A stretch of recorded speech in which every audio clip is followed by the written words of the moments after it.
हजुर सम्पूर्णमा हार्दिक नमन। मेरो विचारमा भाषा विचार विनिमयको माध्यम साथसाथै हाम्रो परिचय पहिचान पनि हो।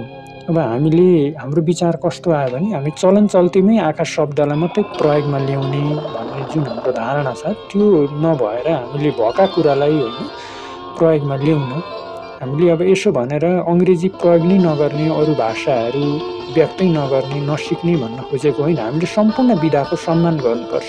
यति हो। केलाई के भन्दो रहेछ त नेपाली भाषामा नेपालीका पर्यायवाचीहरू जसले हाम्रो शब्द भण्डार बौद्धिक विकास गर्छ होइन। भएका कुरालाई हामीले प्रयोगमा ल्याइनु भन्ने नि त्यो बोधगम्य हुँदै जाने, सहज हुँदै जाने हो।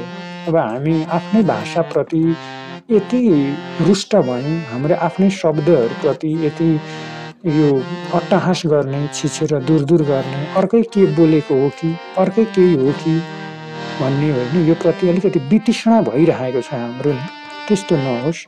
हामीले सिकाउँ, शब्द खोज्न जिज्ञासु बनौँ। भाषा हाम्रो जननी हो, पहिचान हो, परिचय हो। पाश्चात्य सभ्यता हाबी भएकाले नेपाली भाषा, नेपाली संस्कृतिको उपनिवेश नहोस्, यो क्षयीकरण नहोस्। हामीले अरू कुरालाई पनि आत्मसात गर्दै नेपालीपन, नेपाली भाषा, नेपाली शब्दहरूलाई पनि हामीले अगाडि बढाउँदै जाउँ।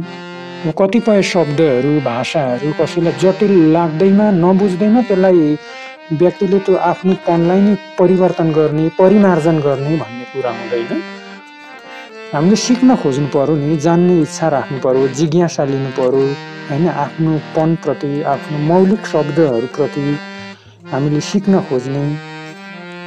अब हामी अरूको नकल चाहिँ गर्छौँ। आफ्नो भाषा, आफ्नो संस्कृति, आफ्नो शब्दहरूप्रति चाहिँ यति वितृष्णा छ हामीलाई नि, यति छिछिर दूर गर्ने, अट्टहास गर्ने, अर्कै के बोलेको हो कि होइन, अर्कै के हो कि भनेर अलिकति यो प्रति रुष्ट हुने, शर्माहट हुने होइन, यस्तो प्रयोग गर्नु हुँदैन है भन्ने त्यस्तो विचार भयो हाम्रो।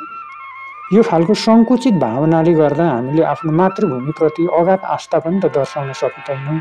हेर्नु न, यो नेपाली पूर्वीय दर्शन शास्त्रलाई नै पश्चिमा साहित्यकारहरू अथवा अन्वेषकहरूले श्रद्धापूर्वक पालना गरेर विभिन्न खोज सिद्धान्तहरू प्रतिपादन गरेका छन्। हामी आफ्नो मौलिकता, आफ्नो भाषा, संस्कृति, सभ्यता, शब्दहरूलाई सदा प्रेम गरौँ, श्रद्धा गरौँ, अक्षुण्ण राखौँ। यसलाई भावी सन्ततिमा पनि हस्तान्तरण गरौँ।